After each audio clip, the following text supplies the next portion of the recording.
You're listening to Podcast PXN, a video game podcast delivering player experience news. Let's go! Are you ready to get in the zone? And welcome to Podcast PXN, episode 145. I am one of your hosts, the perennial dating app swiper from Portland, Oregon, Christian Macias, and I'm joined over Discord by Kentucky's #1 Spartan and supposed Leonardo fan, Daniel Prindle. Daniel Prindle, aka Dan is DTM. I don't want to say hi, but the Nintendo aficionado and artist extraordinaire at Roro. Yahoo! And one half of the Men in a Gage podcast, the Tarkov Teletubby himself, Gage Dempster, aka Gilbo Biggins. I'm sorry, I saw you drinking as I said that. Yes. Tarkov Teletubby, my man is on a roll tonight. I saw what you did with the In the Zone. I saw that too. You like that one, huh? Yeah. AutoZone. Thank you to everyone watching us live and participating in the chat. Just as a reminder, we are live each and every, don't shake your head, Wednesday at 8 p.m. Eastern on YouTube. Just search Podcast PXN. Twitch.tv/podcastpxn, and Twitter as well. The topic of the show this week is the Summer Showcase prediction results, ones we did over the course of the 2 weeks beginning in June. But first, before I even touch on news, and this will lead up into the news, I promise, okay? Okay. Let me say something here. Fuck the Supreme Court. Bodily autonomy and reproductive freedom are human rights. Joe Biden, it is way past time to codify Roe. What are we doing here? What are we doing here? My God, my mom doesn't swear a lot. Like I feel weird even saying that because of the news, but she's very Christian. But she's like not a jerk about it, you know. She believes Roe v. Wade should be like a thing. She's totally fine with LGBT thing. I don't feel like I need to defend my mom or anything like that, but I'm just saying. But she just like cussed when she found out about this news. She was like so mad that this got overturned, and it's crazy that this is happening, that we're going backwards so much. Yeah. And you usually don't like you usually see people protesting to get rights, not to like get them back. Like we had them, right. Now we're fighting for them back. It's like, what the heck? Like we had it. Yeah. We had it. Regressing 50 years. Yeah.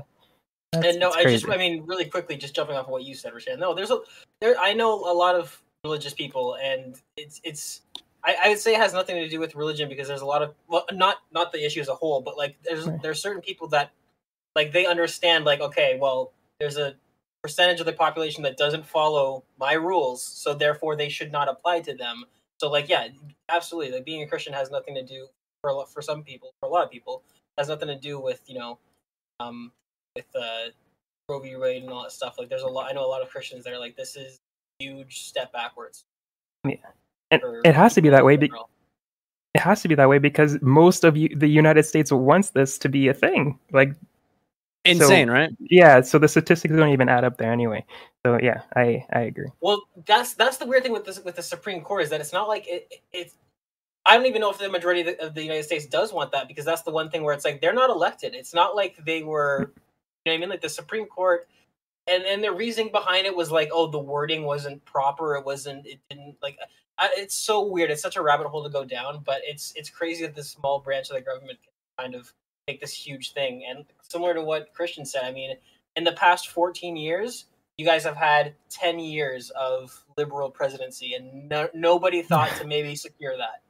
So like, there's no excuse. There's just no excuse.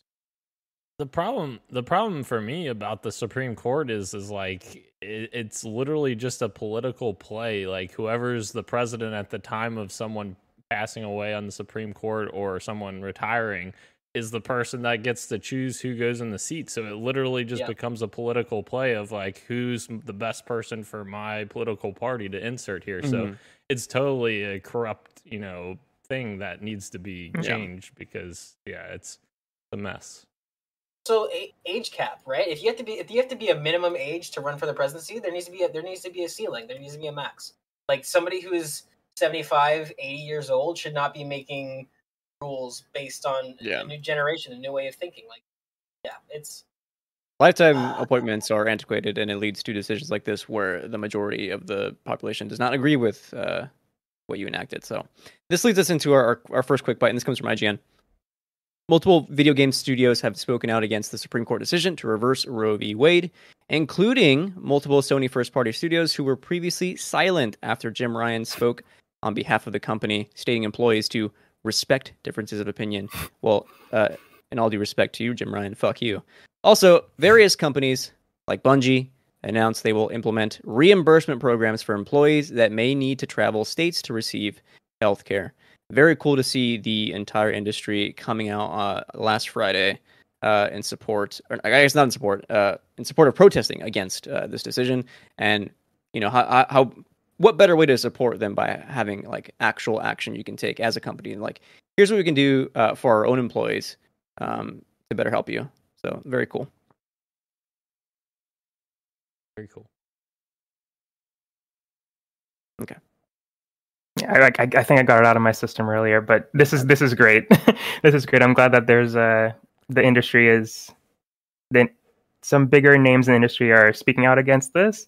I wish gamers as a whole felt the same. I think majority of us do. It's just that maybe it's just Twitter. It could be just Twitter, but yeah, it's good to see this. Obviously, yeah, it's hard not to fall into that trap, but if you forget, the majority of people are not on Twitter. Like, yeah. I think the most recent stats from a couple of years ago was like 70% of America is not on Twitter, and only 50% of Twitter accounts that are active that exist actually tweet. So once you do the numbers on that, and then you realize that okay, the remainder that you have left doesn't agree with each other, we're talking about like 8% of the population are assholes seeing on Twitter. So I think it's important to remember that it's easy to sort of to jump into that line of thinking, but it's like Twitter is not a representation of your life in any way. Important to remember. All this to say, oh, okay. No, go ahead. Ken. Oh, sorry. I was just gonna say, is it interesting that like Sony and Nintendo officially haven't come out in any capacity on this? Like, I know they're Japanese-based companies, but like you would think with them having a large U.S. presence that they would come out and make a statement. But obviously, what happens behind the scenes. But I mean, Japan's weird like that though. They've got a very different culture. Like they take certain they take certain things a lot more seriously. Like, very strange. Yeah. I mean, look at how Sony is with nudity on the console, right? Like Naughty Dog is the only. I still don't even know how Naughty Dog got that scene in Last of Us Part 2, but like what? Very strange. You haven't gotten there. You haven't gotten there, Dan. Yeah. I mean, we say that, right? But like, Jim Ryan has already spoken out. Like he is capable of making statements because he already did last month, and it was a terrible statement. SIE has an American subsect, so like they are capable of making statements, and they have before, right? They all change they make statements about Pride every year, right. Black History Month, so they can do something. So while it is great to see all these studios coming out, I do wish the company as a whole would say something as well. Not that like, I don't know. I don't want to be super negative. No, I'm allowed to be negative about this. I think Nintendo's the least likely to say anything though. Like Sony might, maybe, but Nintendo, like they don't even do anything for those months. Like they're completely silent. So yeah, it's unfortunate, but I don't know. I guess I just don't want to involve themselves with any extra controversy because they've got their own. It's not a good excuse, but I think within Nintendo, like, and I don't agree with this at all, but if I had to guess what the logic is, that they're such a family-oriented company that they probably get a lot of customers from all different types of demographics, so they're like, we're just not going to say anything because we don't want to have a huge boycott or anything. Yeah. If I had to guess, that's probably why Nintendo doesn't do any of that stuff. But I actually didn't realize until you just said that, Rashan. You're right. They don't acknowledge anything like that. Nothing. There's Mario for $65 a month. And I always wonder, like, those boycotts that people say they're going to do and all that, like, if that actually ends up affecting them, or if that's like you said earlier, Gage, another thing of like the vocal minority just speaking out and like them saying they're boycotting, but like that's not going to affect anything. Like, I always wonder about that because you often. Well, I mean. Yeah, I don't think it. That's why it always bugs me. It's very strange. This is totally different. I'm getting on a tangent now, but I never understand why companies actually do bow down to boycotts, whether they're warranted or not. Because no, once you do the math on Twitter, it's like it doesn't matter if something's trending as a hashtag. It's like you're probably talking about like 5% of your population, if that, is like angry about something. Numbers are probably even less than that. So it is very strange. Yeah, but super unfortunate times we live in. You guys, as I said before we started recording, you guys have just decided to LARP Handmaid's Tale for real down there, and it's getting a little whack. You guys need to tone it down a little bit. I hate it here. Moving on to, we got some more quick bites for you. A Plague Tale Requiem launches this fall, October 18th. I have yet to play the original, but this is like an excuse for me to hurry up and get that one done, so I can play this one because it looks really good. So, heck yeah. Next quick bite comes from Variety. Speaking of Nintendo, Chris Pratt states that his Mario voice is unlike anything you've heard. I don't know what this means. I am dying to know. Here's a quote for you. I worked really closely with the directors and trying out a few things and landed on something that I'm really proud of and can't wait for people to see and hear, Pratt said. It's an animated voiceover narrative. It's not a live action movie. I'm not going to be wearing a plumber suit running all over. I'm providing a voice for an animated character, and it is updated and unlike anything you've heard in the Mario world before. I actually Dying have to hear it. I have an inside scoop. Do you want to know what it is? Tell me. They invented a whole new language based off of the mix of Chinese, German, and African, and it is unlike anything you've ever heard. Everything. Yeah. I'm so excited for the trailer to drop for this. I can't wait. Mario's gonna break the internet. It's either gonna they're using the prawn language from District 9. That's what they're doing. Oh my god! Dan, tell me. It's either gonna be really bad or it's just gonna be like, all right, okay, I don't know. Is it gonna be anything other than really bad? Are we sure? Probably not. Right. Dan? Yes. Before we move on. Yeah. Because you're our trusted manager here at Podcast PXN, Wow, you are in charge. You are in charge of giving us your best Chris Pratt Mario impression right now. What do you think it's going to sound like? Blue, get over here. I don't. From Jurassic World, Who the get it? Fuck is Blue? Oh, yeah, the dinosaur. Yeah. There you go. Yeah, I don't know. It's me, Mario. That was just a good Mario. You know? I don't know about You should have signed Dan for the movie. Sign me I'm up. scared. Moving on. We got a FromSoftware bang bang for you of news. First, FromSoftware is hiring devs for several new projects. What that could entail, I don't know. We'll find out. However, until then, let's read you the second bang. In an interview with Miyazaki, an unannounced project is in the final stages of development at FromSoftware. We'll speculate here in a second. Miyazaki intends to continue to focus on directing games and is already working on his next game. And Elden Ring will receive more updates. But of course, we knew that. If you scroll down on the link that I sent you guys, one interesting tidbit is that Miyazaki is apparently interested in working on something that he describes as more abstract fantasy than the projects we've seen from so far, and how he has come up with a lot of ideas and images that don't fit their current games. First and foremost, real quick, before it's a quick bite, I know, but I want to ask, what is the unannounced project that is in the final stages of development, and is it Armored Core, or is it Sekiro 2? It's the video game adaptation. Oh no! I think it's Armored Core. Isn't that been going around a lot recently? That rumor. Yeah, that was the street mate. Yeah. When he says final stages of development, I'm assuming that it's close. So I assume it's that. Praying for a winter/spring 2023 release date. Maybe Miyazaki has as crazy of an idea as Hideo Kojima had that he talked about this week about the boys. I didn't write that in here, but actually, we can insert that right now. Sure, let's go for it. In a series of tweets, Kojima has been watching The Boys, the Amazon series, adaptation of the series, and said that he actually was working on a game that was very much similar to The Boys, but then scrapped it because of its similarity. Damn. Is that something you would have played? Yes, Gage. Absolutely. But Eric Kripke, the showrunner and the guy who is adapting it. He actually tweeted out to Hideo Kojima like, "Hey, if you want to make something, let me know." And That'd then be sick. one of the stars actually tweeted Hideo Kojima as well and was like, "Please reach out to us. We'll do it." So that would be awesome. That would be super cool. That'd be awesome. Voice is great, and Hideo Kojima is also great. Yes. Herogasm. What a final 15 minutes, eh? What a yeah. Something. Quick question here. If Grandma's listening, please, I beg you, mute for a second, because my friend asked me this. That's your warning. My friend said, if you had powers and you were invited to the Herogasm, would you go? I very quickly answered no. There's no way. No. Wow. I said no. I'm gonna press X to doubt on that one. Big press X. I'm afraid of superheroes in this show are dying left and right all the time. Yeah, but you have superpowers. You also have superpowers.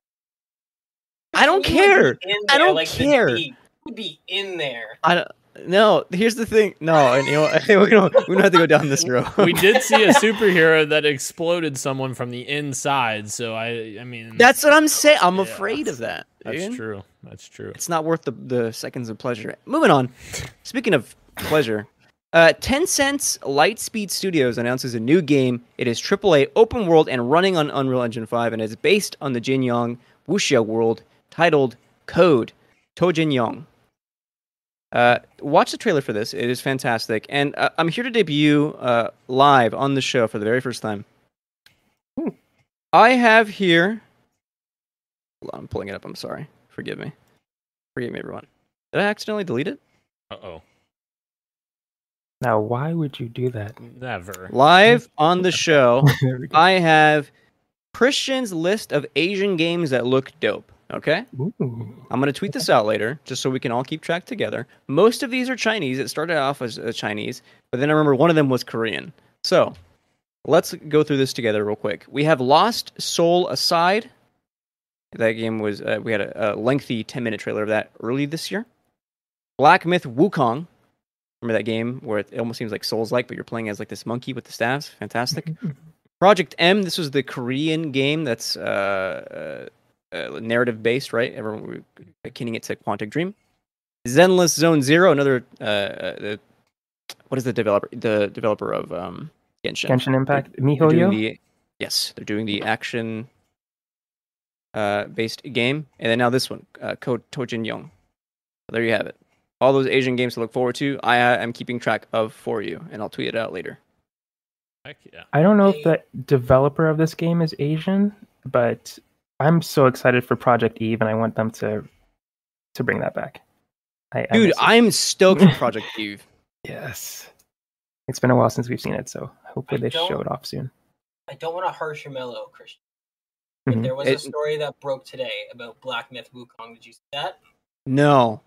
Apparently, we're running into one of those situations where there's some leaks coming out where some of the developers are like, don't get your hopes up. Aside from the vertical slices you see, this game doesn't really exist. Like, apparently it's extremely ambitious, and when everybody was like, oh, this looks too good to be true, like it's kind of seeming like it is like that. Like, it's not anywhere near completion, which is unfortunate because that game looks absolutely incredible. But at the same time, it kind of makes sense because everything we've seen is like insanely jaw-dropping and like detailed down to like, so yeah, something to keep in mind. It's just unfortunate, but that makes it very sad. But if the gameplay slice looks that good, it's a proof of concept of something, and hopefully they get to work on something eventually, and I will be excited for that. Absolutely, that's a great way to put it. Ro, yes, live on the show, Christian's list of Asian games that look dope has been updated with Project Eve. The developer Shift Up is Korean based, so nice. We now have 4 Chinese games and 2 Korean games. Fantastic. Well, depending on what happens with Black Myth, but semantics. Yeah, moving on. This comes from Variety. Amazon. This is for Daniel. Amazon casts Kyle MacLachlan in its Fallout series, and I believe one of the tweets, I couldn't find it. The show is being I'm missing a story. Oh. While I grab this, are you excited for Fallout? Yes, of course. I love Fallout. I'm so excited, Christian. I've been very intrigued from the get-go for this because Amazon makes some good TV content and freaking love Fallout in that world and like that 50s or 40s music flavor in there. Like, I don't know. None of this has anything to do with Kyle MacLachlan. I know, but I literally know nothing about Kyle MacLachlan except I've seen a couple of shows that he's in. So, I mean, I think he's... And apparently none of them are Twin Peaks. I want the record to be straight here. Yeah, I've never seen Twin Peaks. Yeah. Accurate. I just like how they keep casting people that look like making a fun. The person they cast so far. You know what? Kyle Starting with MacLachlan... Why? What? That's so mean. No, I'm not saying it's a bad thing. I'm just saying they all look like someone that you could create with sliders. That's all I'm saying. MacLachlan looks like he could be a ghoul with a little bit of makeup, you know? He's already almost there. Y'all are fucked up. That's all I'm gonna say. Speaking of TV, we got news on the Horizon 2074 TV show. It is including The Boys and The Expanse talent working on this new Horizon show, and the series will reportedly be filmed in Toronto and set across two timelines, one in the post-apocalypse future we know of the Horizon world to be, and one, I think, in 2074. Yeah, this should be very exciting for people who are looking forward to this. If you haven't seen The Expanse or The Boys, that's fine, but Dan can speak to this, we don't know which cast and crew, to be fair, but the set design and the CGI and special effects that the cast, specifically of The Expanse, was able to do with the extremely limited budget that they have, this is very exciting news, because that's the biggest concern that I have with the Horizon TV series is okay, how much actually going to be of the world that we know, or is it going to be a lot of flashbacks where they're going to be like, oh yeah, no, there's no robots actually. It's very...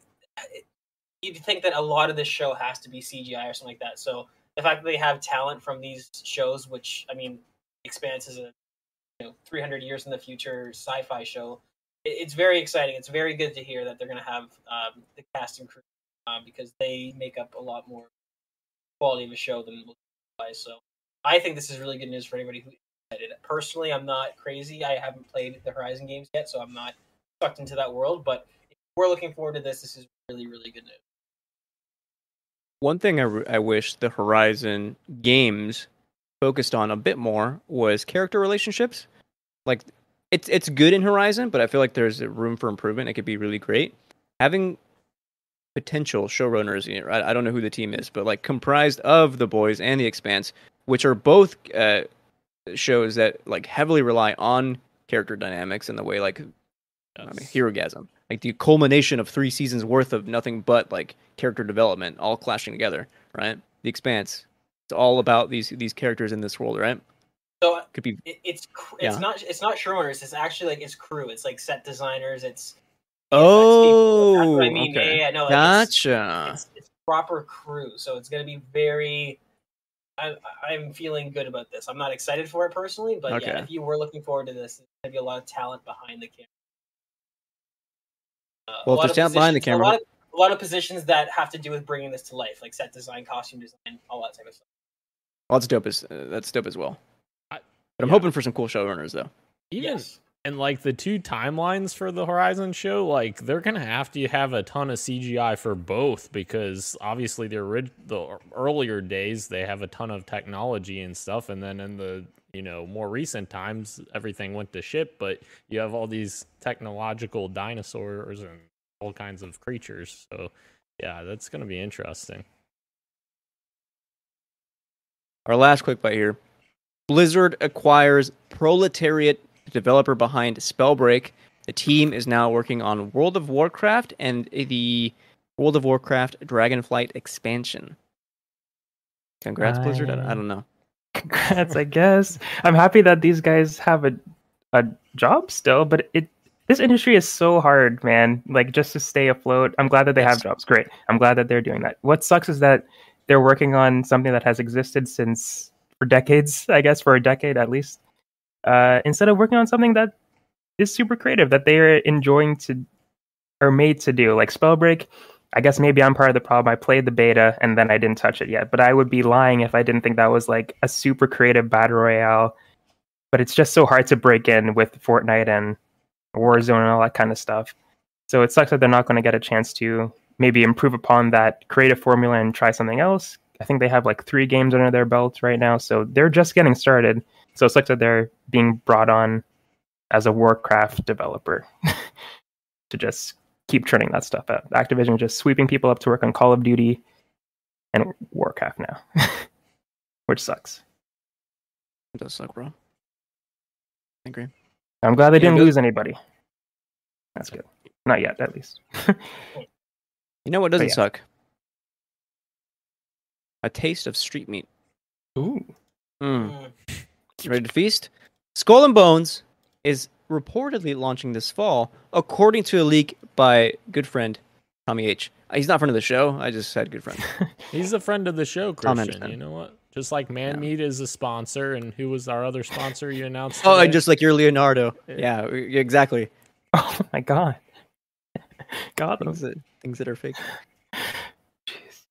Anybody gonna pick up this Ubisoft title where you get to play as a boat? No, I don't think so. Have we even seen? We've seen like some bits and pieces, but have we got like a real deep dive into it from Ubisoft? We've seen some stuff. We've seen? Okay, I was just I'm kidding. Just wasn't looking. I don't think. Oh, okay. Okay. Yeah. One so person. Maybe. Oh yeah. Well, Dan. Yes. You've seen. Oh, you haven't seen. It's, but yeah, maybe a deep dive will change my mind. But from the little we've seen, no, definitely not. Yeah. Not for me either. Sorry. So that street meat turned out to be bad. It gave us food poisoning. Gross. No. Not again. Let's mosey on over, shall we? To the PXN news of the week. We got 2 news items for you, both humongous, ginormous, massive. First one. Yeah, sorry. Mm-hmm. I was going to say I'm gonna hibernate until the next news story because this is just too much for me. Okay, but I'm excited to listen to you guys. Yeah, I will. I love it. Kick back, put your feet up, and let us see. Washington Post has an exclusive. Sony launches their new hardware brand InZone, featuring a selection of new monitors and headsets. I'm going to read here from Washington Post. Sony Electronics is launching a gaming gear brand called InZone aimed at PC gamers. The company announced its new brand Tuesday with 2 27-inch monitors and 3 variations of gaming headphones. InZone had been in the works since 2019, before the pandemic, and Sony execs observed growth in the video game and esports industries. No way. Quote, we are entering the gaming gear industry with monitors and headsets at an exciting time, since gaming and esports have gotten even more popular over the last few years. Kazuo Ki, Sony president of home entertainment and sound products, told the WAPO. We are leveraging Sony's high-quality display and audio technologies to deliver products that will allow gamers to immerse themselves into their gaming world. The name of the brand, Key said, is meant to refer to the immersive feeling gamers experience when they are in the zone. Truly enlightening stuff here. And so what I did was, over 3 separate articles plus the video the stream that I watched yesterday, I broke down everything you need to know about both monitors and all 3 headsets. The most substantial, which we're going to go through, is the most premium headset. But before we get there, we're going to start with the monitors. The M3, by the way, both monitors are 27-inch IPS LED screen monitors, same size. The M3 features a 1080p resolution, a 240 hertz refresh rate, HDR 400. It is G-Sync compatible, and it has 1 millisecond gray to grays, and is going to run a $529 price tag. The M9, the higher quality, again 27-inch IPS LED, has 4K resolution, lower refresh rate, 144 hertz, HDR 600, G-Sync, not cinch, typo, 1 millisecond gray, and retail is $899. Some more features on the M9 that differentiate it, aside from that, is that it has a switcher. Therefore, you can plug in a single keyboard, mouse, and headset to the PS5 and use that just with the flick of the switch. You can change it to your PC. Now you're doing the same stuff, but on your PC. Oh, So I that's thought that cool. was pretty cool. Yeah. Dan, you already have a premium, pretty nice monitor. If you did not have that, would this be enough to kind of allure you to buy one? Yeah. I mean, I have the exact same spec monitor as what they're describing with the M9 here. 4K 144 hertz display with HDR 600. I suspect that they're using the same display that mine has because LG makes the actual display part of it. And that happens a lot where different companies just use those same parts. So yeah, I mean, and this is a great price point compared to what I paid 2 years ago or a year ago. I can't even remember when I got this for mine. So $899 is actually a pretty good price point for 4K 144 hertz. So yeah. And they were aiming to be more competitive, like with those prices. And I learned through our group chat that is what prices are now for 4K 144 hertz monitors. I thought they were still in the realm of like 1200, 1300, but it looks like they're coming down to sub 1000. Gage, probably not enough for you to transfer over to Sony brand monitor, eh? I don't have an issue with Sony brand. It's just, I mean, I'm wary of any new, like when any sort of company gets into a new space. The specs sound great, like you said, the price point is there, but is it? I mean, you already have brands like Asus that make fantastic monitors, and they've been doing it for years, right? You have Razer, who want something a bit more premium. They've been doing LG, MSI, so they're gonna have to prove themselves with quality and with the durability as well, right? So this is one of those things where it's like if this comes out and it gets really good buzz, then like the second iteration is where I'll jump on. But I'm always cautious when it comes to new stuff. Especially for monitors too. Like that is like a hefty price tag for something that you want, like are looking at like a lot if you're going to be gaming. And if you're going to be doing that, unless you're like some kind of, if you have a sponsorship or some kind of like partnership with Sony, like if you're just going to buy something, you're better off, I would say, like going with trusted brands that you like LG is what I have, right? It's not as premium as a 4K, but it does. I have 140, 1440 resolution and 144 hertz with mine, and like I'm very happy with mine. So I'm not ready to drop $900 on something that I don't know if it's going to be great in the long term, you know. So like Dan mentioned, like they're using LG panels, right? So you know that sure. Like I understand that, but like when it comes to monitors, I mean, there's a lot of things to worry about, right? There's burn in, especially with LED HDR, like you screen burn in and all that stuff, like things that you won't know. You look at the spec sheet and say that's all great, but there's definitely some like real world sort of testing that has to happen. But the switcher is fantastic. Like not a lot of monitors have that. The switcher is huge, so that actually has me excited. And I have more to say when we get into the headsets because the headsets actually really got me going there. But sorry, Dan, I cut you off. What were you say? No, you're good. I was just gonna say the other important thing is like a lot of people won't even have a computer that's capable to run modern games at 4K 144 hertz. So at the end of the day, let alone a PS5 that does that. Exactly. What games are doing that on PS5? Yeah.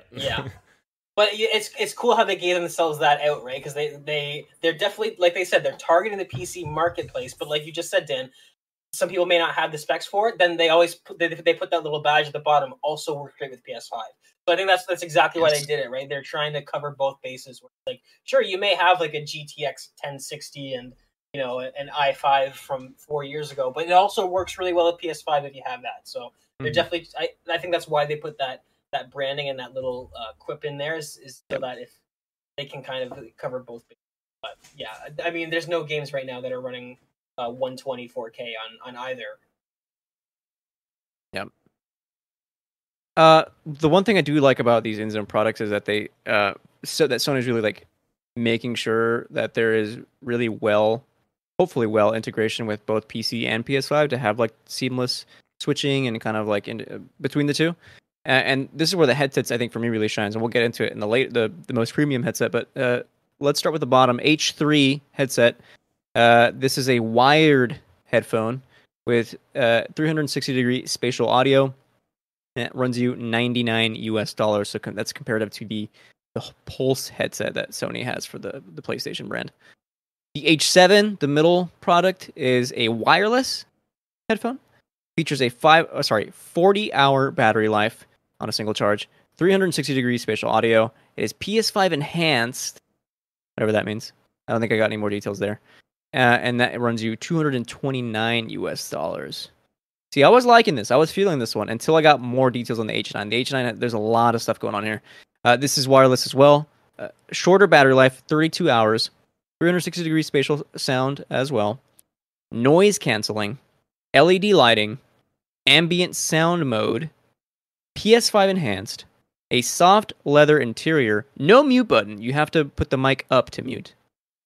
2.4 gigahertz USB connection and Bluetooth connectivity simultaneously, meaning you can run your PC and PS5 at the same time with just those, at the same time. And the InZone Hub companion app, where you can go in and personalize mixes there. And that runs you $299. Before I ask everyone's opinion, I'm going to give you some notes here on the InZone Hub app. Focuses on 3 types of settings: sound, device, and app sync. The sound settings allow you to adjust the noise canceling and ambient sound, or turn both off. Spatial sound can also be enabled in the app, though you will need to scan a QR code and use your smartphone to take pictures of your left and right ear in order to set up the personalization features. Send that to Mark Cerny. It was true all along. Dynamic range also has a few options: high, low, or disabled. The microphone levels can be also adjusted. An interesting feature to note is that when the mic is propped up and not positioned where your mouth is, you will be locked from customizing the mic's volume and other features. Very weird. Like enabling auto gain. Also, it does feature EQ options for like going in there and tinkering with various levels. Some more features real quick, and I think this is for all of them. The headphones come with a Discord certified boom mic, though in the IGN hardware overview, they did say it's reportedly extremely quiet, which is kind of a bummer. And then all the headphones are not circular; they're oval shaped. They'll fit better and they'll bit more comfortable on the ears as they rest. Gage, you had a lot to say about the headphones. Was it about the H9 specifically? Man, Dan and I have gone back and forth on this many a time on the podcast. I am a big fan of two-tone color scheme, and I am one of the 5 or 6 people that loves the base PS5 design. I absolutely love it. And then separate from that, white and blue is my favorite color combination. So I look at these H9s with the blue LED ring on them, white and black two-tone, and I am immediately drawn to it. And separate from the monitors, Sony kills it in the headphone games. This is not the same situation with the monitors where they're trying something new. No, they've proven themselves in the headphone. They make some of the best headphones that you can get. So I saw this H9 and I'm liking it quite a bit. And like you said, they are sort of taking a dual approach where they're designing it for PS5 and for PC. And while I don't have a PS5 yet, I do sort of my daily driver, my gaming equipment is a PC. So this H9 is really speaking to me. And again, I know Sony makes fantastic headsets. I know they do. So I can look at this and look at the way it looks and kind of be like, I almost want to get this based off aesthetics alone. But I also know that like technology behind it. I am absolutely in love with this headset. I think it is. If I were to design my dream headset, this is what it would look like. This is beautiful. This is a beautiful headset. Let me jump in here, Dan, before I tag you. All right? Sure. Sorry. No, you're good. Sorry. For a long time, I was looking at getting SteelSeries. Right, like SteelSeries are making like some phenomenal headsets. Right. Dan hates it because apparently you can hear stuff from around his house. Whatever. I'm not gonna be talking to everyone all the time. The headphones themselves sound great. The drawback to SteelSeries is that in order to get like proper sound out of them, you need to be connected into an optical in, which the PS5 does not have, right? Because kind of an outdated technology there. Like Sony just doesn't need that anymore. The problem is that many manufacturers, to get audio like of that quality, are using it still. So you run into a problem. Yeah. So foregoing that, with the H9, I'm able to get like proper high quality audio, foregoing that whole optical, right? Because I can connect either Bluetooth or dongle. What's really exciting me is that dual connectivity. There's so many times when I'm playing games with people who like when cross-platform playing is like such a big thing in modern gaming, people are on Discord now more than ever. And when I'm playing games on my PS5, I have to use my headset to listen to Discord and then plug in a separate audio with a splitter into my monitor so I can hear my PS5 at the same time. And that creates interference where I'm getting like a constant buzz and the quality dips tremendously. So it's not the greatest. Having something like this would be phenomenal for gaming like that. Are you kidding me? I would love that so much. So I am ready to take pictures of my ears and get a proper sound. Like, that's so this weird. Game, what baby. is that gonna do? Hey, I don't know. I'm gonna send it though. I'm gonna send those pics. Ear finder. Let's go. This is just like he just has a fetish and he's trying to hide it. Yeah, An ear fetish. I'm an engineer. well, I need to see your You know ears. what? I listen Wanna to be a the lot of first? ASMR. Oh my god, the H9 ASMR combo while playing games? Ooh. Just kisses in my ears? You kidding me? Dan, you excited for the H9? I mean, yeah, it seems very, very solid, but I'm not buying any more headsets. I've bought so many that I've been just furious. But I'm begging you to play with something other than your little Bluetooth Please. Beats. no, I do. The day we were playing that, I was using my Beats because my headset was dead or something. Or no, because we were on Discord. I had to use something Bluetooth because we were on Discord. However, I will say a lot of the more recent premium headsets, and even the ones that aren't as premium, have the dual connectivity now of Bluetooth and the 2. Yeah, it's a lot better. Like, for instance, my favorite headset, and this, I swear to God, this is not me, pandering to Xbox, but the $99, no, I swear, the $99 Xbox wireless headset is honestly the best headset that I've had, because the problem is with these guys that I have on right now, I'm using, obviously, the wire because that's how I use it for the podcast, but the wireless stuff is fantastic. The audio sounds fantastic, but the microphone is terrible on the SteelSeries. Literally, I can hear everything, or people that are in my party can hear everything.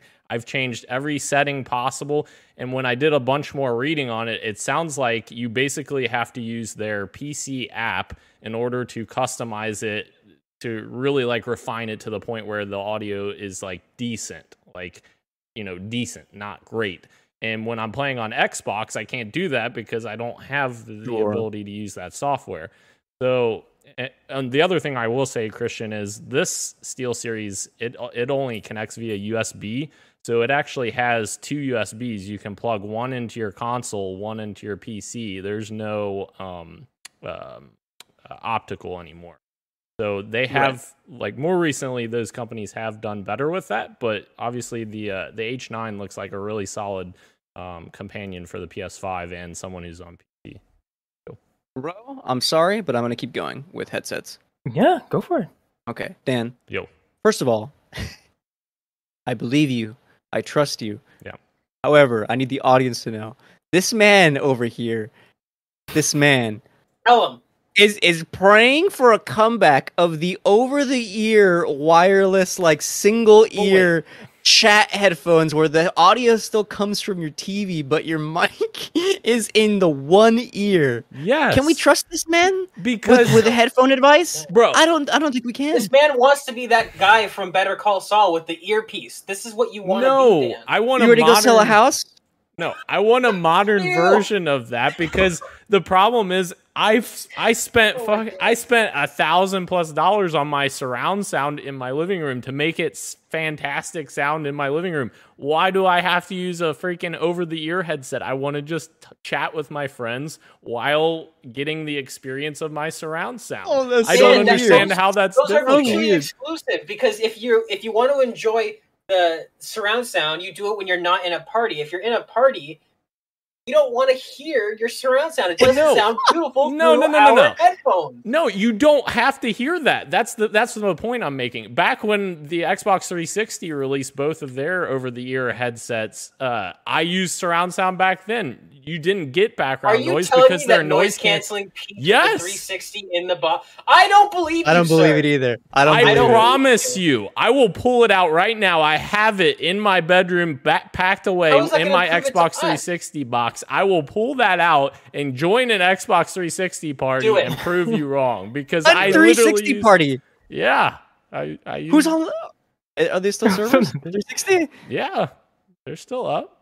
Okay. Yeah, I will do it. I promise you. Anyway, I got some good news and bad news for you, Dan. Sure. The good news is, if you're interested in, shoot, what was it? Noise canceling, proper noise canceling. I heard from reading about from the IGN article, the noise canceling is fantastic on the H9s, comparable to the high-end Sony headphones, the AirPod Pros and Max Pros, whatever. I forget which ones are called. Very cool noise canceling. I probably wouldn't use it when I'm gaming, but I do watch a lot of TV and movies with like headphones on. If I'm able to do that with watching a movie on my PS5 with those on, bang bang, bada bing, bada boom, would be fantastic. However, the bad news here for you, Dan, is that the Discord certified boom mic on these bad boys, very similar to the Steel series, where it's quiet. You have to speak a little bit louder, have it closer to your mouth, and it picks up kind of ambient noise from around you. So, who knows? Maybe if you fix it in the app. Well, I wonder if that's why it's so quiet, is that they're trying to cut back on the ambient noise. But it picks up less of it. If the mic in general is quiet, like maybe that's what they're trying to do. It's strange to have a headset that's this premium, and for somebody to say like, well, it's quiet. Like I wonder if they did that intentionally. Yeah, that's actually very similar to the Steel series, because if I turn my microphone volume like way down on the Steel series control unit, it doesn't pick up extra noise, but then I sound super quiet for people. So right. Okay. There you have it. Those are supposed to be. You can pre-order those now. I don't know if they're sold out yet. I haven't even looked, but there's gonna be dropping later this summer. I think next month, sometime in July. I didn't look up the date. I'm sorry, but if you're interested, you can look it up yourself, because I have the right to tell you to do that. I don't know. Because we have to move on to our next story, which is the Nintendo Direct mini recap. This just happened yesterday at 6 a.m. Pacific, so I slept through it naturally. And I'm going to run you through everything that was at the Nintendo Direct mini, plus a little bit of news that happened right after. Nier Automata, the End of Yorha edition, is coming to Switch October 6th. Rise up, perverts. Nier Automata rocks. You need to play it immediately. Agreed. I'm surprised that the Switch can handle this. But I mean, we'll see. It is locked at 30 frames per second. Similar to Rashan with the PC with the monitor stuff. I'm just gonna tune out for this next segment. You guys. That's okay. Mega Man Battle Network Collection launches on Switch next year, and apparently people are freaking out about this. I don't know. Mega Man Battle Network. What's going on? RPG? Mega Man RPG? I think it is, and it's like a turn-based battle instead of like the regular platforming shooting stuff. I didn't get the chance to play this, but I'm pretty sure they're Game Boy Advance games, and people love them. So I'm excited to give them a chance. Yeah. I hope we get more GBA ports. I'm still holding out hope we get Sonic Advance on the Switch someday. But still holding out hope. But yeah, this is awesome. This is a cool port for sure. There you have it. You can play all 10 of those next year. Yeah. You can also play Pac-Man World Repack when that launches August 26th. For those of you Pac-Man fans, I suppose. Yeah. I'm looking at it. It doesn't even look like Pac-Man. Yeah, I don't know. And if you're one of those freaks who's into Monkey Island, you can return to Monkey Island first on Switch, because it's launching on Switch first. The console launch. Get on Switch first. You know what else you can get on Switch? You can get Mario plus Rabbids Sparks of Hope. That's coming out October 20th. This was leaked right before the Direct. Yeah. Probably one of the biggest things that was at the Direct, and yeah, but it's confirmed October 20th. Big fall game, Mario plus Rabbids. Looks really good. I think that's on my fantasy draft, I believe. Yes. I think you're gonna get some points for it. Yeah. Am I gonna play it? I don't know. But we'll see. I tweeted earlier that I think the gameplay for these games always looks fun, but I just hate the Rabbids so much that I just I don't want to even try it. The Rabbids suck, but I did play one of those games on Wii. Oh. What did Gage call What is Zeitgeist? The minions before the minions. I was gonna say the Rabbids walked so the minions could run. Yeah. Also, I kind of want to watch the Minions movie, but I digress. Dragon Quest Treasures comes December 9th. Yes.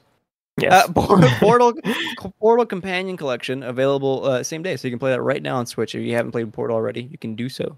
That's Portal 2, one of the greatest games ever made. Square Enix reveals a new game, Harvestella. Just dropping random games left and right. It is a life simulation / RPG hybrid coming November 4th, and Roshan is very excited for this one. How did you know? You tweeted about it. Oh, yeah, I definitely want to give it a shot. Yeah, it speaks my language. Anime, life sim, RPG. Yep, I'm down. Up Rose Alley. Maybe Super Bomberman R2 is up Rose Alley, and that's been announced coming next year. I have not played any of the Bomberman games, but I remember playing this like mini clip game that was a rip off of Bomberman, and I loved it. Yeah. So maybe I should actually try the actual franchise. But yeah. Shortly after, very, very shortly after, Atlas tweets out, and by the way, I don't know why this wasn't in the direct, but whatever. Atlas, was it? The Persona stuff? Yes. Was it? Yeah, it was, yes. Okay, then perfect. Thank you. Yeah. Thank you for the correction. No problem. During the mini, Atlas confirms Persona 3, Persona 4 Golden, and Persona 5 Royal are coming to Switch October 21st. Heck yes. Scorpio season in full effect for Persona fans. Super excited to play P5 Royal for the first time. I've only played 5, so I'm excited to play Royal. I saw that when when it was coming to Game Pass. Say it again for the Switch. I don't know which one I'm going to choose, but definitely. I've started Royal 3 times. I need to like sit down and like carve out 2 months so I can play this 100-hour game. There you have it. Was not the direct I was hoping for. I'm not gonna lie to you. Me too. A little underwhelming. But I want to save all conversation about this until later the show. If that's okay. Is that okay with everyone? Yep. Indeed. Okay. We're gonna round the corner. We're gonna do a quick fantasy critic draft check-in. Everyone, make sure to drink a little bit of water while we're at it. Let's check in to our fantasy draft. AI the Somnian Files, Nirvana Initiative. This was picked by Ro. It got some reviews this week. Was it last week or this week? I think it came out last week. Did we say this already then? We Am I crazy? did, but it wasn't final yet, I think. Yeah, I don't think the points came in yet. Let's confirm while we're here. 87 on OpenCritic, netting Ro 17 points. Ro is sitting at a total pointage of 44. Yay. Another pick. This is by Dan. I fucking hate having to read out Dan's little fantasy picks. What do you mean? Monster Hunter Rise Sunbreak. It's not even, it's a DLC. Is it a full game? It is no, right? It's an expansion, right? Expansion. Yeah. I played the demo. It's pretty fun. I don't like the placement of XBAY on the controls of these, and the ZL. I don't know. The Pro Controller, the Switch format is confusing to me. So it was very confusing to play Monster Hunter. It's a very confusing game. Very fun game, but confusing. Monster Hunter Rise Sunbreak. Let's see what Dan is sitting at. Where we at? I don't think it's been added yet, but once it is, 19 points coming up. Is that true? Yeah. Yeah, it's at 89. 89? Oh, god damn. Netting Dan's total pointage of 125. Where are you at? Yeah. Well, you're at 106 right now. Yeah, you would be at 125. I mean, we've handed you the crown months ago. I have way more games released than you guys, though. There's still plenty of time for you guys to come back. Like I said, Ro and I are fighting for second, while Gage sits quietly at minus 10 points.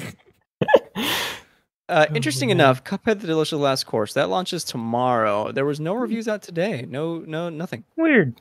That's weird. Weird. What happens if it doesn't get reviewed? Dude, don't even say that.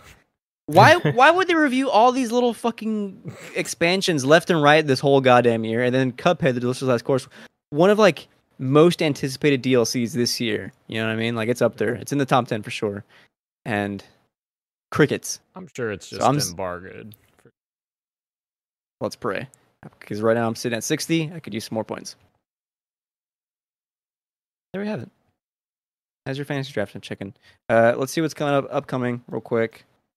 Forza Horizon 5 Hot Wheels. Oh, God. This is going to get reviewed, but Cuphead DLC doesn't? Okay. That's July 19th. Also July 19th, that is Stray, as picked by Men and Gage. Oh, Gage, you're gonna get some points for that for sure. And then I picked Live Alive or Live Alive, July 22nd. Last July game, the 29th, by Ro, Xenoblade Chronicles 3. For all you Xenoblade fans, freaks, they're out there. Okay, I get to relax now because it's what you got for me, Dan. Start us off. What do I have for you? Well, I've forgotten. I played with Christian, and I actually won mini golf for once. Right? Oh yeah. No, hold on. Tell them about the star level, the space level though. Oh yes, the space level really got me pissed off. I hate those freaking. You have to hit them from points to points. Like there's these little pads. You gotta keep jumping the ball to different pads. It is driving me insane. I've never played a better game of mini golf than I have that space level. There's a moment at the end where you have to hit it through these rings in order to get to lower your hit. I don't know what do you want to call it. Your stroke. Your stroke limit, yeah. Yeah, because if you don't hit any of them, it's an automatic +4. And Dan, it didn't hit those rings. But me, I just sent it. What did I do? The first thing I hit both those rings, baby. Yeah. Yours hit it twice, and mine freaking spun around the whole circle about 17 times and didn't hit a single ring. I'm like, are you serious right now? But Dan did beat me at the Babylon level. Well deserved. Good game. That was a good game. Thank you. And also, I beat Glenn in NHL 22, which let me just say, NHL 22 is a far better game than 21 because I was getting very pissed off in 21, and Glenn didn't believe me when I was screaming in the mic saying, there is no way I am losing this many face-offs. I know how to do it. And Glenn's like, well, you're just not doing it right, Dan. I am doing it right. I did the tutorial for an hour because I got frustrated with it. And then what happens? NHL 22, we almost evenly split our face-off wins. So, way better. So it sounds like you just weren't doing it right for NHL 21. Yeah. What do you mean? It was the same thing.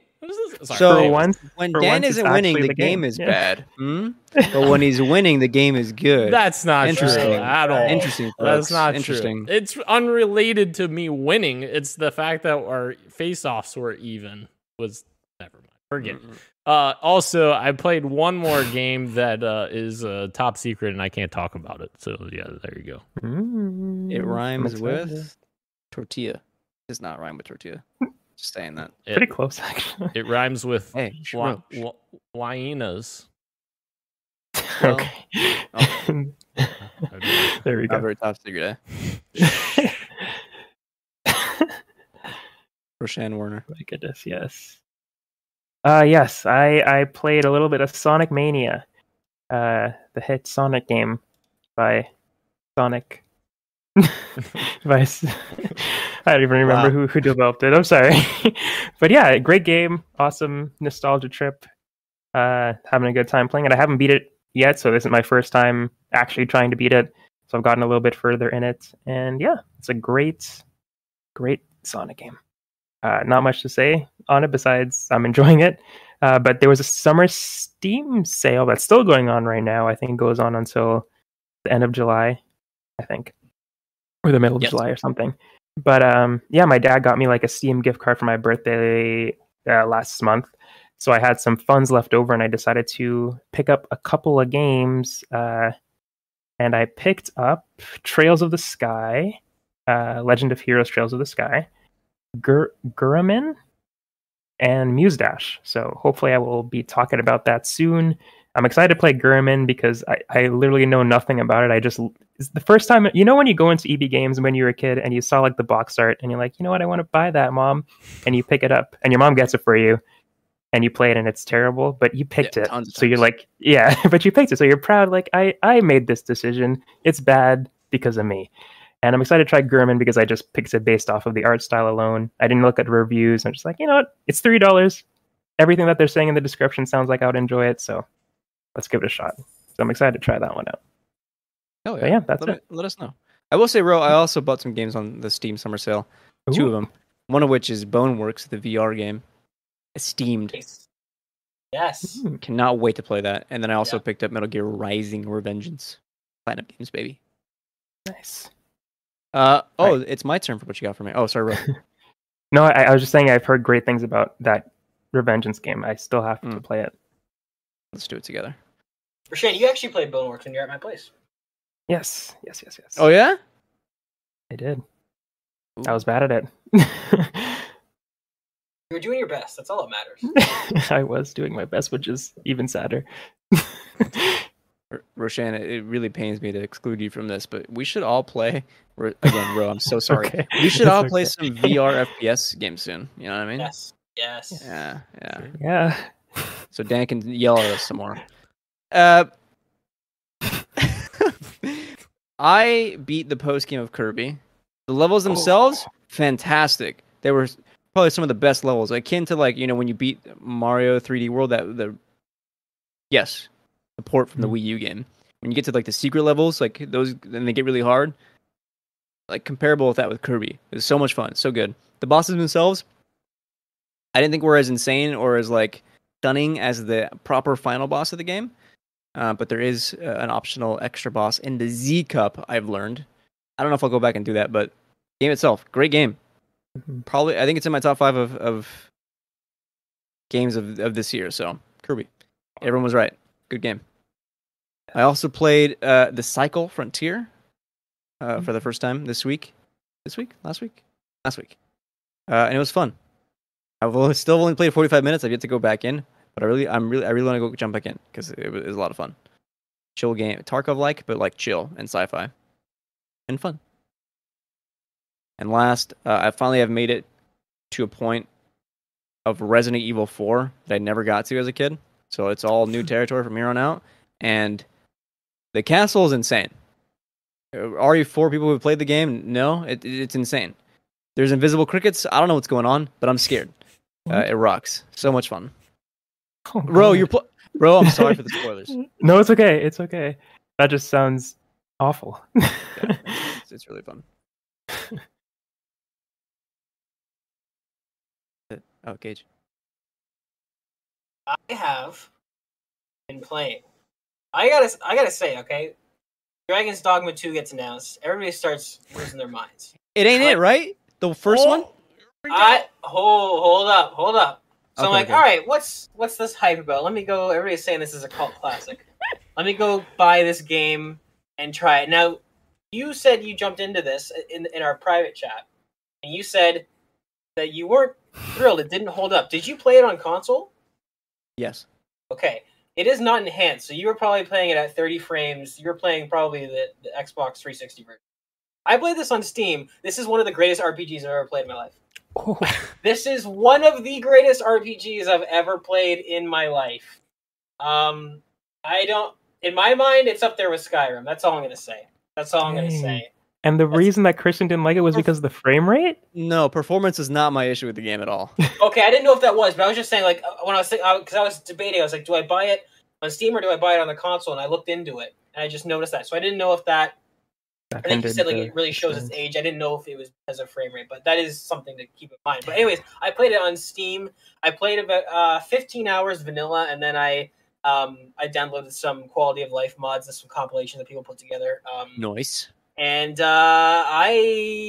this game is fucking incredible. I don't know, man. I'm gonna have to do a hard disagree. The amount of different movesets you can unlock and the animations, and I'm like, this game came out in 2012. Like, how is this? I don't know. I was blown away. I was absolutely blown away. Oh, for sure. I don't know how it ran in that era. You know what I mean? It's incredible. I mean, the amount of subsystems, climbing monsters, and all the spell casting, and there's 20 different buffs you can do to your weapons and enchanting, and not to mention all the different clothing and armor.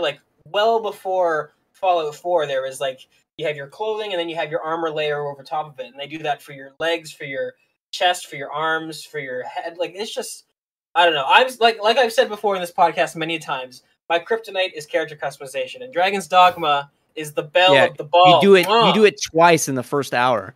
Oh my god, it's beautiful. I am. Here's the thing: the systems are complex, and it's cool if you're into that. But it was too much at the same time. They're dropping a lot on you in that first hour. I could see that. I was definitely intimidated, and you know what? In another life, I was thinking about it, and I was like, I probably could have called it quits. I probably could have been overwhelmed and never like continued. So I don't blame you for that. But for some reason, I pushed on through, and it was like I was thinking about it at work. Like I fell hard in this game. So I absolutely love this game. The story's rad. I skipped through all the story. Listen, it's very Japanese. It's very Resident Evil. I'm playing this. It's solely for the gameplay. Yeah, I don't know anything about the story, but man, I absolutely love the game. This is Dark Arisen, right? Is that what it's called? Well, that is the Dark Arisen is kind of like it was like the Xbox One PS4 port, and it added DLCs to it, so it's like a 1.5 kind of package. Gotcha. But yes, Dark Arisen, like if you're buying it on Steam, Rashan, which I highly recommend, at least try it out. It's $6 right now. Oh, is it still $6? It's too much. Oh, fucking steal! No, that is a steal, my guy. That is a steal. Definitely get it on Steam though. Even your computer is going to be able to run it at like 60 plus, no problem. Nice. But you won't get those enhancements on. But yeah, I was blown away with this game. And then I've also been playing Battlefield 2042. I'm kind of Christian and I were talking about that before the show started. I'm kind of falling into that. I don't know if I mentioned this on the podcast, Dan, but like Halo is my favorite video game franchise of all time. Halo 2 is my favorite game of all time. But my favorite multiplayer franchise, specifically for multiplayer, is Battlefield. And I remember why getting into Battlefield 2042 is because how you are in Halo, Dan, like you're cracked every match, that's how I am in Battlefield. Battlefield is, for whatever reason, that gameplay clicks with me, and I'm getting sucked back into it. I love Battlefield. I still don't like Battlefield 20. Like, I feel like Battlefield 2042 still is a huge step. Especially like when I'm going through and I'm locking guns and I'm looking at the total available content in this game, I'm like, man, compared to like what Battlefield 4 had at launch, like this game is really lacking. They definitely had a lot of missteps, but the core gameplay is really fun, and I had a lot of fun with that. So those are the two games I'm playing. Highly recommend Dragon's Dogma to anyone who has Steam because it's $6. What happened? Like Dragon's Dogma. What happened? What happened to Deep Down, which was supposed to be like a spiritual successor? Like, just kidding. It's still coming. Supposedly, Capcom said that. I think about this like once a year. Dan, it's still coming. They say. That's crazy. I don't believe it. That was at the reveal for the PS4, wasn't it? Yeah. Like, yes. So. Jeez. My God. February of 2013. Yeah. No Something way. like that. No way. Anyway, glad you're enjoying it, Gage. How about you enjoy this ratio, or enjoy our topic of the show, our summer games showcase, summer showcase. Sorry, all the showcases, predictions, results. I have a technical question to ask you before we get into the nitty gritty. Of course, everyone, the way we did our predictions is that we broke it down into categories with each separate showcase. When you use showcase as an encompassing word, your state of plays, your directs, your summer game fests, your Xboxes, into separate categories, and we did predictions for each separate one. We could be, sticklers about it and say you only get points if it was at that showcase, or if you want to get some actual points on the board, because I was kind of like glazing through these before. We could just say screw it and count all our predictions. Whether or not they actually happened at any of the showcases, because it is like essentially E3, right? And count it, no matter where it was. Yes. Okay. What sounds better to everyone? You want some points? Yes. Sure. Let's go for some points. And if you get it even better, then bragging rights for you. Exactly. Yeah. Sure. Saying all this, I'm still going to break it down piece by piece via like these separate showcases. But if it happens somewhere else, you'll get the points no matter. So, Dan, state of play. You said Team Asobi VR would happen. It is launching for PSVR 2. No, we got PSVR 2 stuff, but nothing Team Asobi. Sadly, very sadly. 0 points. Final Fantasy VII Remake 2 trailer slated for 2023. Rebirth is true. Half a point there. Slated for 2023. Do we give you the points? Because it's saying next winter. And we still don't know if that's actually 2023 or 2024. I defer to the panel here, since it's my prediction. I'm going to start with a row. It's a hard one because you brought it up last show or the show before, where you brought up a great reference for me, like the anime season, how they do it in Japan, and it is a Japanese company, so it is really hard to tell. I would give them half a point right. So okay, so you'd be sitting at 0.75 instead of a whole point. Yeah, That sound good? Sure. Does that sound good, Dan? Sure, Is that okay? why not? Yeah, I'm sorry. Doesn't say 2023, but it does say next winter. So I Yeah. think it's good enough. Dan, your last prediction: Sony acquires FromSoftware. That did not happen. 0 points. You're at a total right now of 0.75. Roshan, Uh-oh. we're getting a sequel to Helldivers at State of Play. No, that did not happen. No. 0 points. Teenage Mutant Ninja Turtles / Oxenfree 2. You said 2 games. Both get release dates. Teenage Mutant Ninja Turtles did get a release date, but not Oxenfree 2. So that is a 0.5 to you. Yeah? Sure. Yes. Okay. Yes. I was trying to get more points by doing 2, and I just F myself over by doing that. So yeah, 0.5.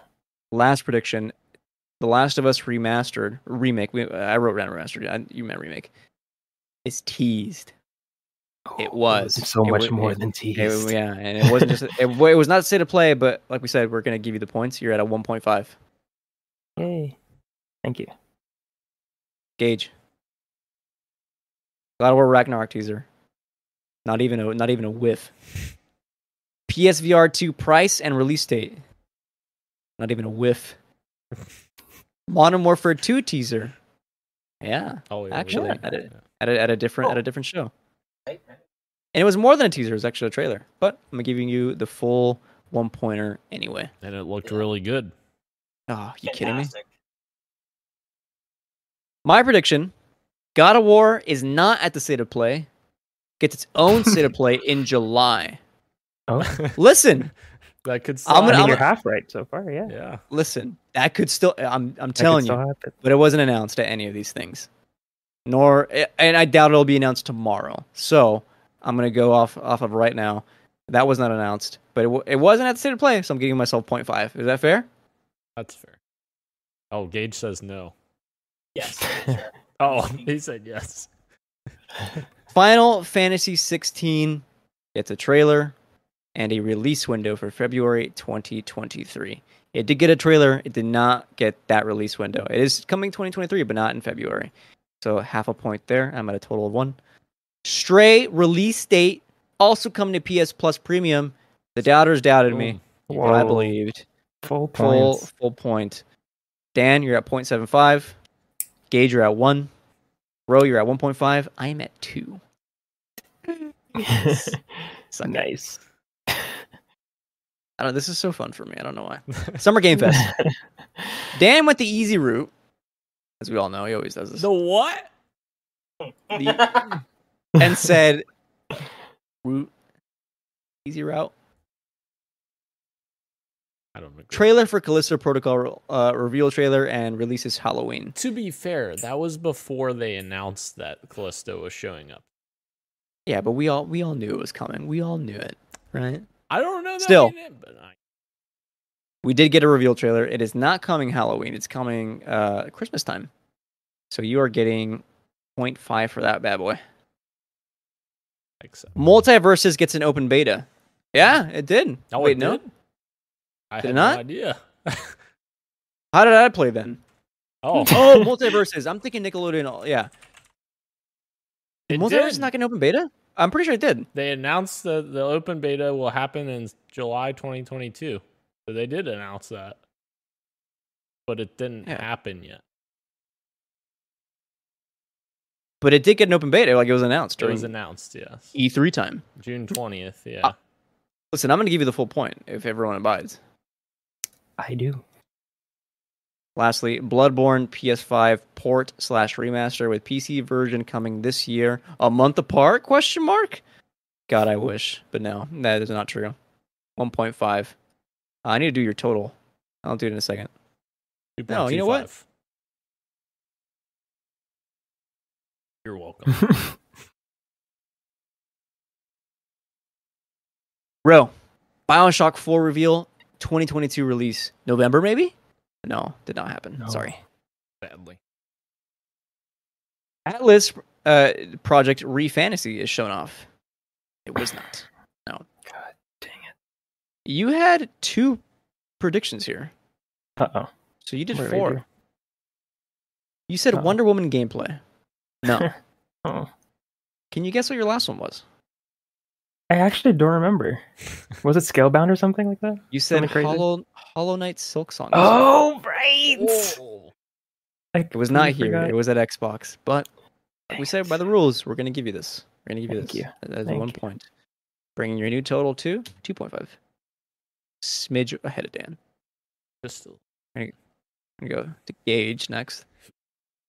He also said Callisto Protocol reveal trailer plus gameplay. And we got both of those. 1 point. The easy route again. that was not the easy route. Hey, that was all our first predictions. And I said, you know what? You guys can have it. I'm going to do a different one. And it's going to bite me in the ass, I'm sure. Sons of the Forest gameplay plus release date. That did not happen. The Expanse gameplay trailer plus release date, sadly did not happen either. Your new total gauge is at 2. Just ahead. I said that Hellblade 2 gets a trailer and it's releasing November. No word on Hellblade whatsoever, meaning it's probably not coming out in the next 12 months, which is very sad for me. Fall next year. Guaranteed. And they doubted me. They doubted me again. Resident Evil Village DLC plus a Resident Evil 4 remake teaser. Got both of those as a 1 point. And then I said Elden Ring would get its DLC teaser / trailer. It did not. My new total is 3. It's a close race. It is. Very exciting. 2 more sections. Xbox plus Bethesda. Daniel, starting it off. Fable Collection and Gears Collection announced and releasing this fall. Nah. He also said a new Wolfenstein game, sequel to New Colossus, would come out, or would be announced, I'm sorry. No. He also said Certain Affinity's Halo project closes the show, and it's a battle royale. I got them all wrong. Yeah, so your total still is 2.25. Oh, God. Mine must be even somehow worse than Might be better, actually. I mean, I remember one of mine. No, Kristen will say it, but yeah, I remember one of mine. Yeah. Contraband gets a gameplay trailer. It did not. Yakuza Like a Dragon sequel revealed. No. And 1 versus 100 returns. Oh, not return. Did not return. I meant Phil. It's time for Gage to get some points. State of Decay 3 gameplay. No release date. I believe we had a bet on that, Gage. I don't recall. Yeah. I actually don't recall. Uh-huh. This is where Gage said Forza Horizon 5 DLC gets its trailer, and it's releasing this holiday. The DLC was announced. I don't know when it's releasing. I think it's this summer, isn't it? It's next month. Yeah. This month. So it's 0.5 for Gage. And then lastly, one that we all want, but sadly did not get, Game Pass Family Plan details, plus launching this holiday. Oh. 2.5 total for Gage. Did I skip row? No, you got me. 0 points as well, yeah. 0 points. Yeah. All right. I said that Indiana Jones would get an actual cinematic trailer. Did not. And then I said the Coalition reveals its next game. It is not Gear 6. Nope. They doubted me. They doubted me, Dan. Hideo Kojima is here. He closes the show. Wild. Wow. It is Overdose, and it is third party. Ooh. Hideo Kojima was there. He did close the show. He did not This close is the show. Did he not? No, Oh, am I wrong? Starfield. Oh, I'm stupid. Yeah, right. So Hideo Kojima was here. Did not close the show. Okay, so I'm getting 0.25. Is the announcement Overdose? Reports say it is, but I'm not going to count it. I'm not going to count it. Yeah, they didn't say one way. They didn't say it. They did not explicitly say it. That means you get 0.33333333333. Sorry. Oh my God. 1/3. Sorry. You want to host the show? Yeah. You want to host the show? My new total is 3.3. Repeating. Yeah, I want you to repeat this ratio. 1 second. Okay. Lastly, Nintendo. We thought they'd come with an actual direct. They had a mini, so good luck, everyone. Yeah. Metroid Prime Trilogy announced release date this fall. No. Wind Waker HD port coming to Switch. God, I wish. No. New 3D Donkey Kong game coming in 2023. Nintendo, what are you doing? Bro, Bayonetta 3 release date surely would happen this summer. Right? No, it's the only game of Nintendo's catalog that does not have a date. The only one. No, 0 points. Another Metroid Prime 4 teaser. No, not even close. Mario Odyssey 2? No, 0 points. Gage. He said Zelda, Metroid, Party Chat, Switch 2. No. 0 points. I said Hollow Knight Silksong 2022. Oh, I guess you get the points too, right? I get 0.5 because it is not confirmed that it's coming this year. I still have hope somehow that it is, but Hollow Knight Silksong was shown off. It was actually at Xbox's conference, so I get 0.5 points. Breath of the Wild 2 trailer with title reveal and launch window spring 2023. Surely, right? No. 0 points. New 3D Mario game holiday 2022. Hey, if you think about it, Mario plus Rabbids is technically a 3D Mario game. I'm kidding. 0 points. True. Let me do the math here. Oh, he's gonna hate this. In dead last, finally, Daniel with 2.25 points. Congratulations, sir. Thank you. Tied for second, Ro and Gage with 2.5. Congratulations. Eat shit, Dan. Eat shit, Dan. Thank you. What? I just want to point out one of your predictions, Gage, came from my Xbox hear you, dude. video I can't. that I From made. all the way up here at second Boom. place, I can't hear what you're saying. Yeah, I can't hear what you're saying. How does it feel that Dan didn't even get third? Didn't even get third. You know what? Add up my points from my videos I made, Christian. I bet you I get blow yours out of the water. Yeah, let me go fact check something that's not even part of this podcast. I'm sorry. I'm in first, so I get with a whopping 3.8. Suck it, losers. Never down again. Well fought. Well fought. Yeah. GGs, I have some GGs indeed. That was very fun. I love prediction episodes and then checking the results. It's always fun. We still have our 2022 video game predictions. I'm keeping a track on. We won't know if that comes true until the end of the year. Before we close out the show, I have one quick question. Where is it at? Here we go. Two of them actually. Where was the big summer Nintendo Direct? There's no Bayonetta date, right? No news on Metroid Prime Remaster, but that Jeff Grubb keeps talking about. That's supposedly coming this fall. Where was that? And they're supposedly hanging on to Metroid Prime 2 and 3 remakes to sell separately later on. Where was Nintendo this summer? And if they are still going to be this summer, when? I don't know. September? I don't know either. Yeah, I could see them doing a September thing, but I don't think we can follow past history with Nintendo anymore. I feel like they're just doing whatever they want randomly now. And they're doing a lot of these mini directs, yes, and these like theme directs too. Like they did a Xenoblade Chronicles one recently.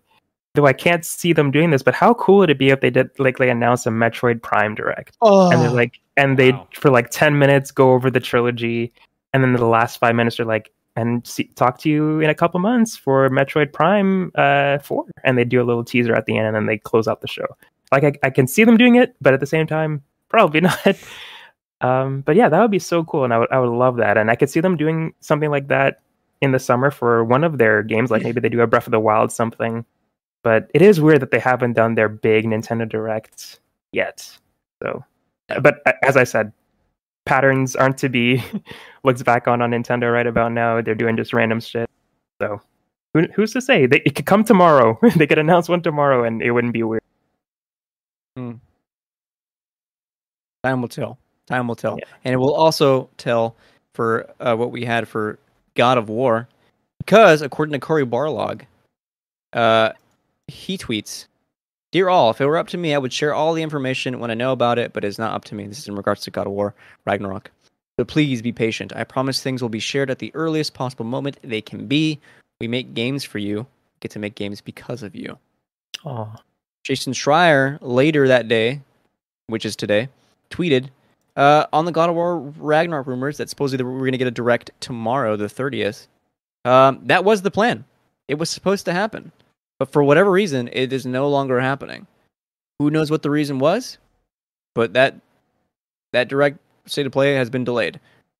And according to Schreier, the game is still... where was it? Maybe it was Schreier or someone else. Supposedly, the game is Schreier. Still supposed to be coming 2022, this fall, supposedly. Very interesting. I mean, there's a couple of things here that are interesting. Is that Cory Barlog? It's a very tweet's very interesting because you have to think for heads of studios that are under a company like first party studios, you have to sort of conduct yourself a certain way. This almost seems a bit like maybe he's kind of somebody's pulling rank on him and something's happening above his head. And actually that doesn't disqualify this other rumor that I've heard that I've seen going around is that this was, I mean, it's not entirely likely, but somebody was saying that this was Sony trying to suss out who this Snitch guy is. By planting sort of information, because it's weird because the Snitch and Jason Schreier both were like, yeah, this is happening tomorrow, and then suddenly at the last minute it's not. And we get this tweet from Cory Barlog, which again, very diplomatic tweet, but like you can kind of see the undertones where it's like he's like, hey, if it was up to me, I'd tell you, but it's not. Very strange thing to say in terms of video game, the way that heads usually conduct themselves. It almost seems like he's trying to allude that it's somebody's kind of coming in over his head. So very weird. I don't know what's going on with this game. Like, what is going on with this game? I don't understand. And if that's the case, I don't understand why does it matter if we know that the official reveal of the game's coming, a certain day. Like, it's just, the whole thing's weird. It's very strange.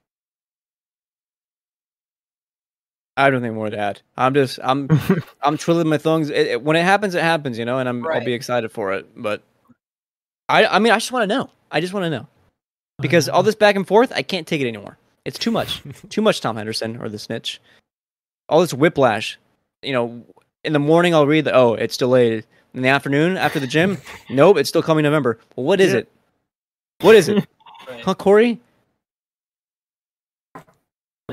Anyway, we'll wait patiently. But until then, you can keep listening to Podcast PXN. Thank you again to everyone joining us live on YouTube, Twitch, and Twitter as well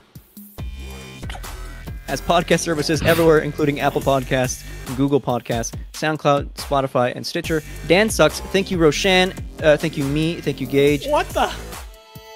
That was Daniel. This has been Podcast PXN, and we are out. Much love and keep on gaming? Where's the love? But where is the love? I knew you were going to say. Turn off Teletubby, this man says. I forgot about. I'm gonna keep it. No, I didn't forget about that. How does one forget about that? Yeah. I think Teletubby That was hilarious, but that was out of left field. I've never thought of putting the words Tarkov and Teletubby together in my life.